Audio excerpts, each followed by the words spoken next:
Hello family, welcome to Stories by Tocci. We bring you interesting folk tales. Please subscribe and drop a like for us. This generosity would go a long way for us. Also share to family and friends. And please turn on post notification to stay tuned for more. Thank you as you do so. Now let's get into the story. There was a time in Enchita town when Evelyn believed her marriage was anchored like an old tree. Weathered, yes, but unshakable. From the outside, her life looked stitched together with precision, as neatly arranged as the fabric pieces in her tailor's shop. She wore calmness like a shawl over her shoulders and moved with the quiet confidence of a woman who had learned not to raise her voice even when the world around her crumbled. Marcus, her husband of 7 years, was known to the townspeople as a dependable man, rarely seen without a wrench or a screwdriver tucked into his belt. They had met by accident, or maybe by fate, when her father's old radio stopped working one dry Tuesday morning, and Marcus was the only repairman who didn't charge double for urgent calls. That was nearly a decade ago, when the air between them still crackled with laughter, and everything they touched seemed to carry promise. But promises, as Evelyn would come to understand, are like morning dew, lovely to behold but gone before midday. It hadn't been a single moment that started their unraveling. No dramatic affair, no whispered betrayal. Just small silences that stretched a little longer each day. The warm glances that used to sit between spoonfuls of evening soup began to cool. She noticed he no longer waited at the window for her to return from work, and when she spoke, he nodded, distracted, as though her words were crumbs too small to matter. Still, she clung to the hope that maybe it was just a season, that the wind would change if she waited long enough. But seasons do not wait for wishes to be granted. As the months passed, Evelyn began to feel like a guest in her own marriage, tiptoeing through conversations, swallowing words that once came freely. Marcus, too, changed, but not in ways visible to a stranger.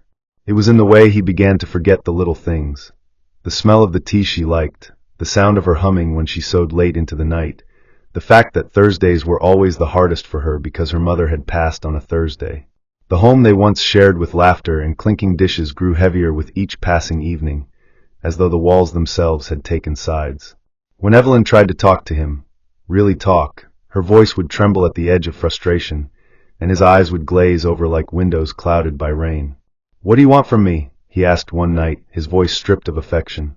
She didn't know how to answer because what she wanted was the man she had married, the one who used to listen with both ears and one heart.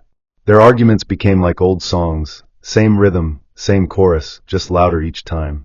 They were no longer fighting for each other, they were fighting to be heard.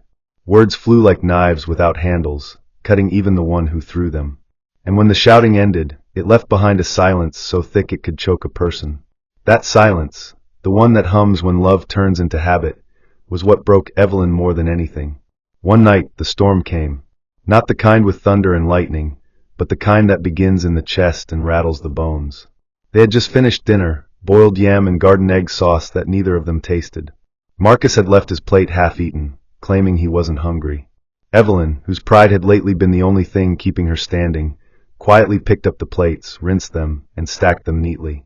When she returned to the living room, she found him scrolling on his phone, not even bothering to glance up. She stood there, her heart beating like a warning drum. "Do you even love me anymore?" she asked. It was a question she had practiced in her mind for weeks, but hadn't dared to speak aloud. Marcus looked up, not startled, not angry, just tired. "I don't know," he said simply. And those 3 words were more brutal than any insult. A dam burst inside her, not of rage but of disappointment.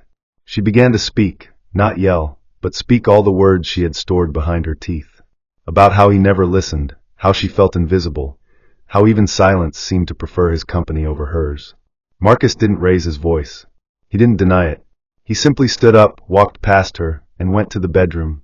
She slept on the couch that night, not because he told her to, but because the bed no longer felt like it belonged to both of them. By morning, the walls felt colder. Evelyn packed a small bag, not in anger, but in sorrow. She didn't slam the door, didn't shout or curse. She simply left, her steps slow, her back upright, dignity holding her together like string. She didn't leave a note, because there was nothing more to say. Her cousin Leah in Oloma had always said their love burned too quietly to survive a storm. Maybe she was right. Evelyn boarded the first bus out of town, her mind clouded like glass left out in the rain. The road stretched ahead like a wound. With every passing mile, She tried to recall the moment their love had first started to fade, but it was like chasing the wind. The pain was dull but heavy, sitting in her stomach like unspoken grief. Her fingers clutched her bag tighter as she wondered whether Marcus would notice the empty side of the bed, the absence of her quiet footsteps, or the missing sound of her sewing machine in the evening. But part of her already knew he wouldn't. Not yet. Maybe not ever. She leaned her head against the window as the landscape blurred by, a patchwork of trees and regrets. Love, she thought, isn't supposed to feel like begging to be seen. Love isn't supposed to leave you lonelier than being alone. And yet, here she was, heart cracked but not broken, walking away from something that used to feel like home, because staying had started to feel like dying slowly with her eyes open. Evelyn arrived in Oloma just as the morning sun yawned its way across the rooftops, painting long shadows down the quiet streets like fingers stretching into yesterday. Her cousin Leah welcomed her at the threshold of a small bungalow whose cracked paint and blooming hibiscus gave it the kind of charm that only time could craft. Leah didn't ask questions, didn't pry. She simply took Evelyn's bag and pointed toward the guest room with a nod that said, "You'll tell me when you're ready." That first night, Evelyn slept without dreams. Her body curled on the edge of the bed, like it wasn't sure whether to rest or remain on alert. The ceiling fan hummed like a lullaby she didn't recognize. In the morning, Leah placed a cup of tea beside her without a word, and Evelyn understood this was the kind of silence that comforted, not condemned. The days in Oloma drifted by, slow and unassuming.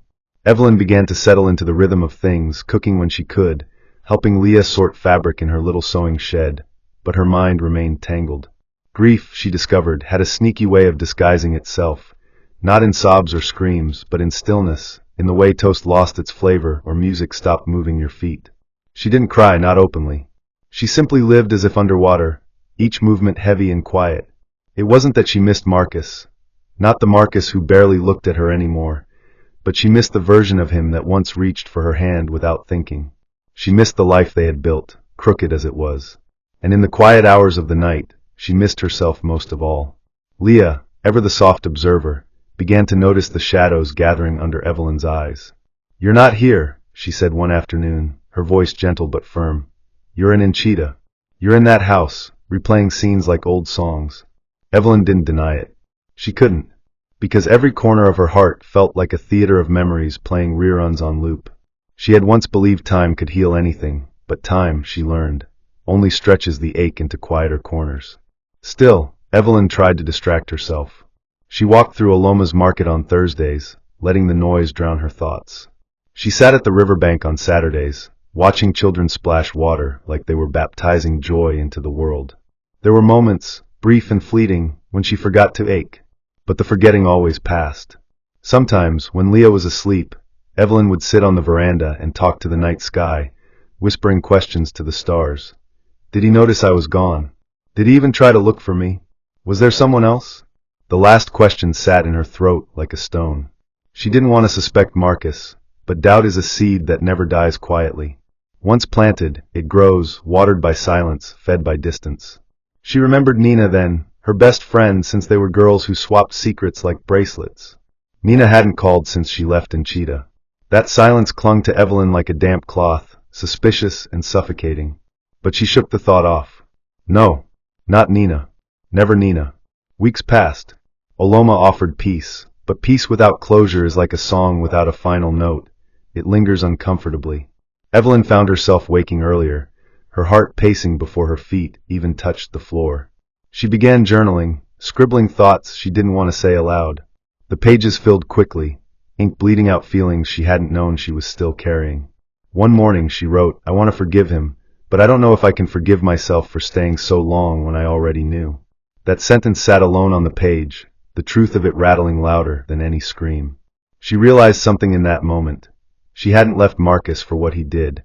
She left because of what she became in his presence, invisible, voiceless, reduced. And now, far from him, she was beginning to remember who she was before she shrank to fit into his silences. Leah suggested she reopen her tailoring trade in Oloma, even offered her a corner of the veranda to set up a sewing table. Evelyn smiled but declined. Her hands weren't ready. Her spirit hadn't caught up with her body yet.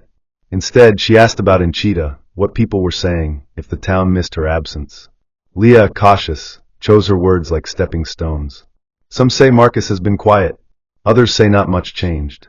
And Nina, well, she's been around him a lot lately. Evelyn didn't flinch. Not visibly. But something inside her stilled. Like a dropped coin vanishing into a deep well. The following Sunday, Evelyn sat alone beneath the orange tree in Leah's backyard, its roots like knotted wisdom curling into the earth. The breeze carried the scent of ripening fruit, sweet and familiar. And yet, her heart felt like a locked door with no key. That day, for reasons she didn't fully understand, she reached for her phone. Not to call Marcus. Not even to message Nina. But to check something. She scrolled through photos she hadn't looked at in months. Birthdays, picnics, blurry selfies of days that once felt too ordinary to cherish. And then she saw it. A group photo taken at the town festival the month before she left. There, in the corner, just barely visible behind a food stall, was Marcus and Nina. Standing too close. Laughing like secrets were jokes only they understood. It was nothing definitive, but the timing was enough to spark a quiet fire in her chest. She stared at the image until the screen dimmed, as if even the phone knew she had seen enough. That night, she didn't sleep. She lay in bed with eyes wide open, counting the cracks in the ceiling, replaying memories with a new lens. The way Nina used to brush off questions about Marcus. The way Marcus once said, "She understands me in ways you never will." She had thought it was just frustration talking, but now she wasn't sure. The pieces weren't fitting, but the pattern was forming. Something was wrong, had been wrong for a while, and she had been too loyal, too trusting, too blind to see it. Evelyn didn't decide to return to Enchita in a single breath. The decision came to her in fragments, like forgotten pieces of a dream she had to gather before morning. She had spent weeks swallowing her questions, locking away her doubts like old photographs in a broken drawer. But suspicion, once awakened, is a fire that doesn't sleep. Every quiet moment in Oloma began to feel like a lie she was telling herself. Leah noticed the change. Evelyn's silences had grown heavier, her eyes carried questions that never reached her lips.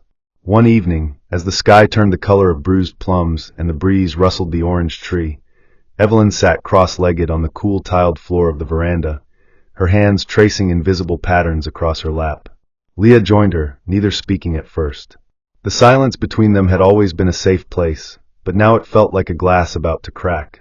"You're leaving," Leah said quietly, not asking, just knowing. Evelyn didn't respond, but the slight dip of her head confirmed it. There was no anger in Leah's voice, only a sadness wrapped in understanding. "Whatever truth you're chasing, make sure it's worth the pain it brings." Evelyn didn't promise anything. Pain had already taken its seat beside her, and she knew it would follow her all the way back to Enchita. But unanswered questions haunted her more than heartbreak ever could. She wasn't looking for a confrontation. She just needed to know if the life she had walked away from had already replaced her before her footsteps faded from the front gate. The journey back to Enchita was slow, not because the bus moved any differently than it had before, but because time seemed to stretch the closer she came to the place she had once called home. Every bend in the road carried memories like whispers through open windows. The trees, the rooftops, the worn signs, all of it untouched, as though her absence had left no imprint. Her heart beat with the rhythm of uncertainty, faster with each passing mile. She had told herself she wouldn't cry if the truth was ugly. She had braced herself for anything, coldness, indifference, even lies, but she hadn't prepared for the possibility of betrayal from someone she never suspected. The first glimpse of her street was like stepping into an old dream, where everything looked familiar but felt wrong.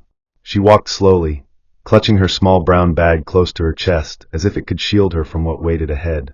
The jacaranda trees lining the sidewalk had begun to bloom, their violet flowers falling gently like soft ash. Evelyn's shoes crunched over them with quiet grief. And then, without warning, her breath caught in her throat. Her eyes locked onto a scene she had not imagined, even in her darkest suspicions.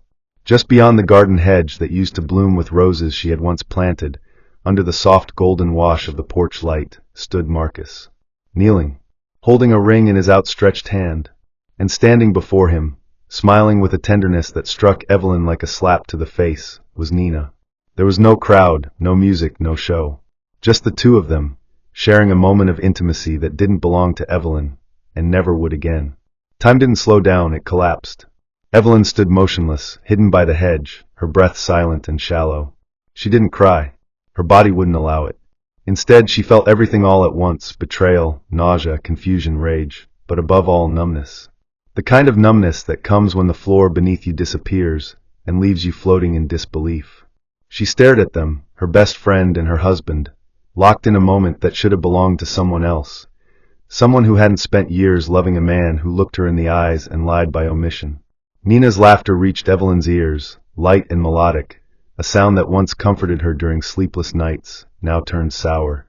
She could barely reconcile this woman in front of her with the one who once held her secrets like sacred promises. Marcus looked up at Nina with the kind of adoration Evelyn hadn't seen on his face in years. He looked like a man unburdened, like someone starting over. Not a widower, not a man grieving a lost marriage, but a man who had already let go. Evelyn's feet began to move before she realized it, her body instinctively turning away, unable to watch the ending of a story she had once believed she was still a part of. She didn't speak, didn't shout, didn't run. She walked, steady and hollow, down the same street she once walked with hope in her heart. This time, her shadow was the only companion trailing behind. She spent that night in a rundown guest house on the edge of town, a place that smelled of mothballs and wet wood. The walls were thin, and the fan above her bed made a sound like old bones shifting, but none of that mattered. She lay on the stiff mattress, fully clothed, staring at the ceiling as though answers were written in the water stains above her head. The room was dim, and the only light came from the orange glow of a nearby street lamp slicing through the thin curtains. Evelyn didn't sleep. She replayed what she had seen, over and over, every frame of it, searching for something she might have misunderstood. But the truth was a jagged mirror, and it showed no mercy. It wasn't just that Marcus had moved on, it was who he had chosen.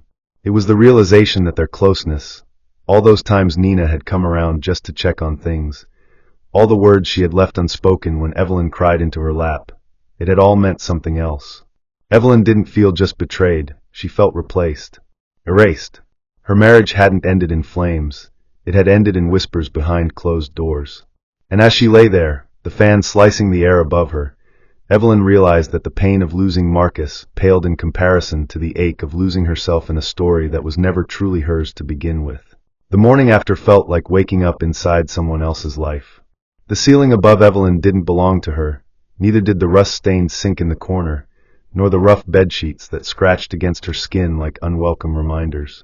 Sunlight filtered in lazily, making no effort to soften the bitterness lodged in her chest. She hadn't slept. Her eyes were dry, but her bones ached in the way grief tends to settle when it has no more tears to pull. There was no sudden urge to scream, no frantic need to run. What she felt was worse, stillness, the kind that presses against your ribs and tells you this is your new normal.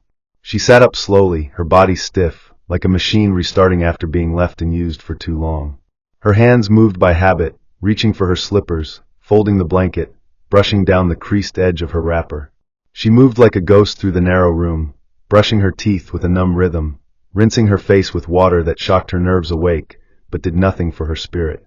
Outside, the town buzzed like any ordinary morning, vendors shouting, horns honking, schoolchildren laughing, but inside her, everything had quieted to a frightening hush.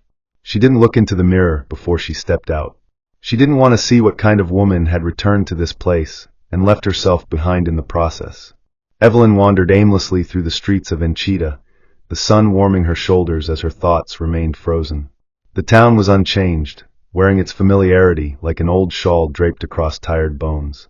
She passed her old shop, the one with the red door and the faded signage, still bearing the name, Evie Stitches, in blue cursive. A new face stood behind the sewing machine now, a younger woman, cheerful and unaware of the history woven into the fabric of that tiny shop. Evelyn didn't stop. She kept walking, her feet carrying her through the markets and side streets like they were retracing forgotten memories. Every corner had echoes, of laughter, of arguments, of shared dreams she no longer believed in. She didn't recognize herself in these memories anymore.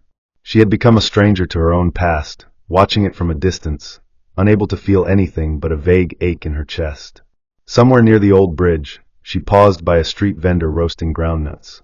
The smell reminded her of the early days with Marcus, before life became too heavy to carry together. He used to buy her small brown paper cones of warm nuts, slipping them into her hand as if offering the world. She had thought those gestures meant everything. Now she understood that even men who love the way you laugh can still lie without blinking. She turned away before the vendor noticed the sadness in her eyes. Later that day, Evelyn found herself outside the one place she had hoped to avoid, the salon. Nina's salon had always been a place of comfort, full of idle chatter, the buzz of hair clippers, and the scent of coconut oil. Once upon a time, it had been their sanctuary. A place where secrets were told, hair was braided with laughter, and silence was shared without discomfort. But now it stood like a symbol of everything unspoken between them. Her footsteps slowed, and for a moment she considered turning away. But pain has a way of demanding to be heard, and some truths cannot remain buried without rotting everything they touch. She pushed the door open, the bell above it jingling like a warning. Nina stood at the far end of the room, her hands busy twisting a client's hair. When she looked up and saw Evelyn, the blood drained from her face. The other women in the salon fell quiet, their eyes darting between them, sensing the tension even if they didn't know its weight. Evelyn didn't speak right away. She simply stared at the woman she once trusted more than herself. Finally, she said, her voice steady but sharp, "You could have told me." Nina opened her mouth, closed it, then took a shaky breath. "I didn't know how," she said, almost in a whisper. "You were already hurting." Evelyn took a step forward, "And that made it easier to lie. To smile in my face while sneaking around behind my back." Nina dropped her hands from the client's head, guilt washing over her like a tide. "It wasn't like that." But Evelyn knew better. It was exactly like that. Nina asked her to wait outside, so they could speak in private. Evelyn agreed, not out of kindness, but out of exhaustion.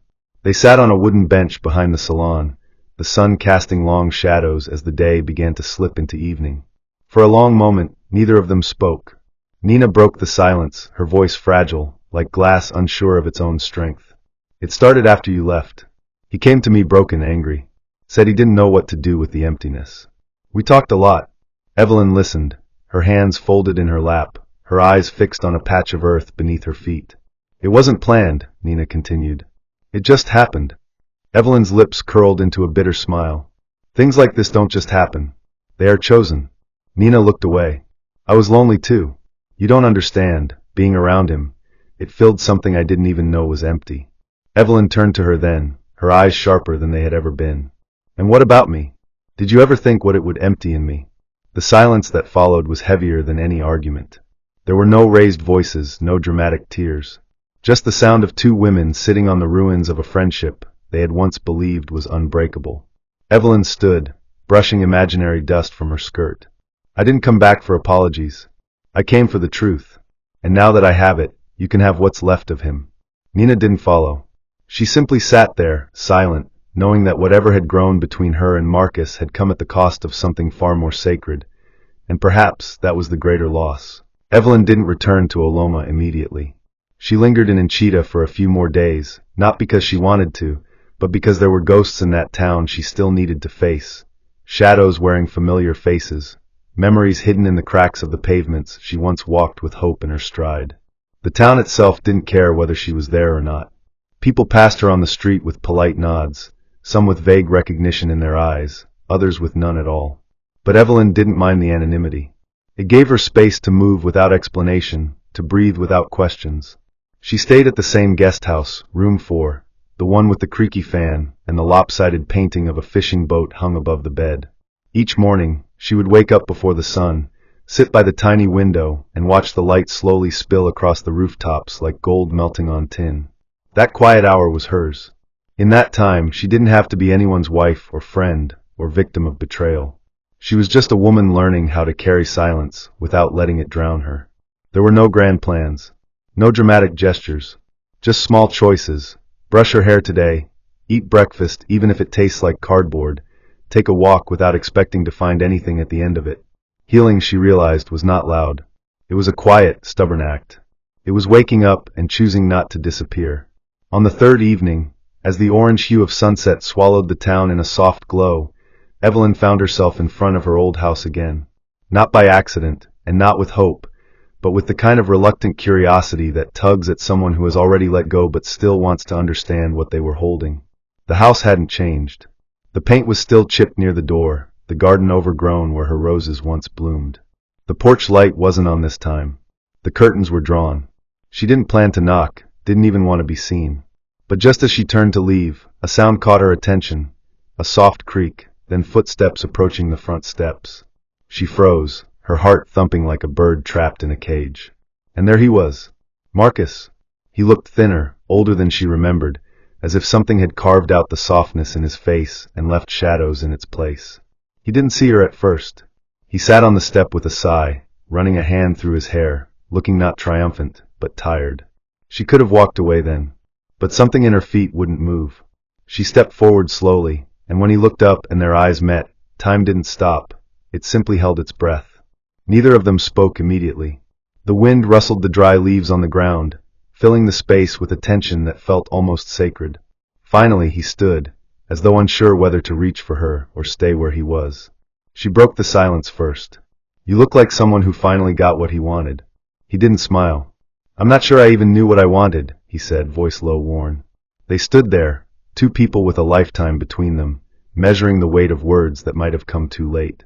Marcus didn't try to explain. Instead, he invited her in, not with a gesture, but a quiet step backward toward the open door. Against her better judgment, Evelyn followed. The house smelled different now, less like home, more like a place between seasons. The furniture had shifted, but the walls still held shadows of their old life.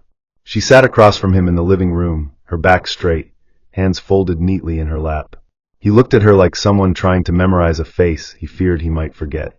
"I never stopped thinking about you," he said, not as a plea but as a confession. She didn't respond. The silence between them wasn't bitter anymore, it was tired. Like two rivers that had tried to meet, but kept missing each other at every bend. "You and Nina," she said quietly. "Was it always happening behind my back?" He shook his head, eyes heavy. "No, not when we were us. But after you left, I felt like something had collapsed in me. Nina was just there. I didn't expect it to grow." Evelyn nodded slowly, her face unreadable. "You didn't water what you already had. That's why it withered." He closed his eyes. "I know." There were no arguments, no screaming, no pleading. Just acknowledgement of the ruins they had built together. She rose to leave, but before she reached the door, he said, "You were always more than I deserved." She paused, looked back, and with a calm that surprised even her, said, "You're right." Later that night, Evelyn returned to the guest house and sat on the bed, the fan above ticking like a slow clock counting down to something undefined. Her chest didn't feel lighter, but it didn't feel heavier either. What had happened at that house wasn't closure, it was recognition. It was standing in the ruins and finally seeing them for what they were. Not a tragedy, not a betrayal, just the end of something that had been unraveling long before anyone admitted it. She sat with that truth for a long time. Then something strange happened. She reached into her small travel bag and pulled out an envelope she had forgotten she packed. It had been tucked in an old book, something she brought from Aloma, thinking it might help her sleep. She didn't remember seeing the envelope before, but the handwriting on it was unmistakable. Marcus's. Curiosity gripped her as she tore it open, revealing a single letter, no date, no greeting, just words scrawled in a rush. It read, "I was never able to love you the way you loved me. I thought time would teach me, that I'd grow into it, but I wore the mask too well, and somewhere along the way, I stopped knowing who I was. You didn't fail me. I failed myself, and I dragged you down with me." Evelyn read it twice. Then again. It didn't bring anger or comfort. It simply brought understanding. He had been a mirror reflecting someone else's longing, and she had spent years chasing her reflection in his silence.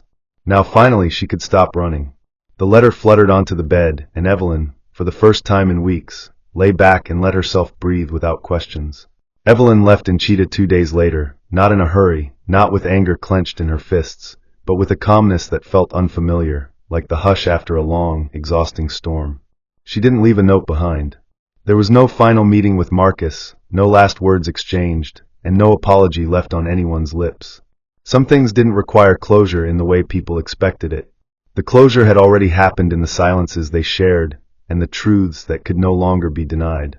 As the bus pulled out of the town, she watched the familiar roads blur into streaks of color, letting go of each memory one landmark at a time. The tailor shop, the old cinema they used to visit, the corner stall where she once bought mangoes on hot afternoons, all dissolved behind her like petals floating down a stream. And though her chest ached, it was the kind of ache that signaled healing, like muscles sore from rebuilding. She wasn't the same woman who had arrived a week ago. That woman had been searching, for explanations, for vindication, for something solid to stand on. But the Evelyn who sat by the bus window now understood that sometimes there are no villains. Just people making decisions they're not brave enough to admit until the damage is done. She leaned her head against the window pane and closed her eyes, not to sleep, but to mark the moment where her morning ended and something quieter, steadier began. Returning to Aloma felt like stepping back into an old coat that somehow fit differently now. The same quiet streets greeted her, the same scent of red earth rising after light rain, but Evelyn moved through them with a new kind of stillness, less weight, more clarity. Leah was at the front door when she arrived, folding laundry with her usual quiet grace. She didn't speak right away. She simply looked at Evelyn, her eyes searching her cousin's face for signs of what had changed. Evelyn offered a small nod, the kind that spoke louder than 1,000 words. Later that evening, they sat together under the orange tree, the same one where Evelyn had once wondered if Marcus missed her absence. Now she no longer cared for the answer. Leah handed her a glass of warm zobo, and they sipped in silence, the kind that was neither heavy nor sad, just present. Evelyn finally spoke, her voice quiet but sure. "I saw everything I needed to see." Leah nodded once and didn't ask for details. She didn't need to. In that pause between them, Evelyn realized that the world didn't owe her a perfect ending. All it owed her was the chance to begin again, even if it was from the ashes of something she once called love. The following morning, she unpacked the small bag she had brought with her, not because she was settling permanently, but because for the first time in a long while, she didn't feel like running. The days passed gently. Evelyn returned to small routines, not because they fixed anything, but because they reminded her of who she was before she lost herself in someone else's shadow. She began mending clothes for neighbors again, one hem at a time, not reopening a shop, but stitching peace back into her hands. People brought her worn wrappers, torn sleeves, and faded blouses, and in exchange, she received smiles, stories, and fresh fruit. It was a quiet barter, but a fulfilling one. Her hands, once trembling with grief, found steadiness again in thread and fabric. Her thoughts still drifted sometimes. Marcus's face would flicker through her mind like a passing silhouette, or Nina's laughter would echo for a second too long. But the weight they carried was different now. They no longer pierced her.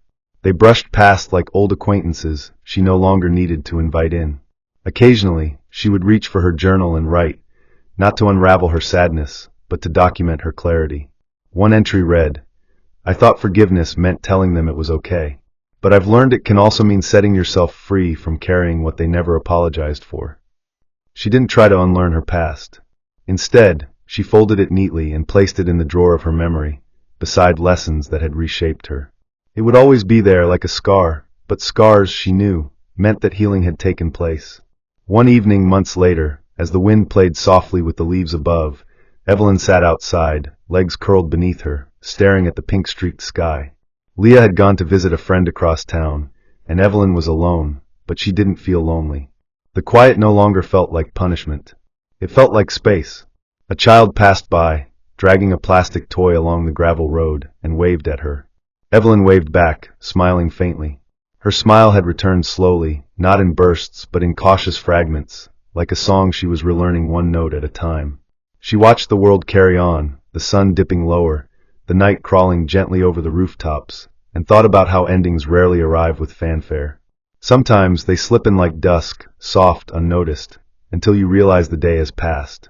And you survived it. She reached for the letter Marcus had written, which she had kept folded in a book she now read in slow intervals. She reread it one last time, then walked to the fire pit behind Leah's house.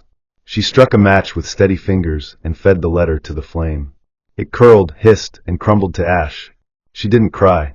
She didn't speak. She simply watched.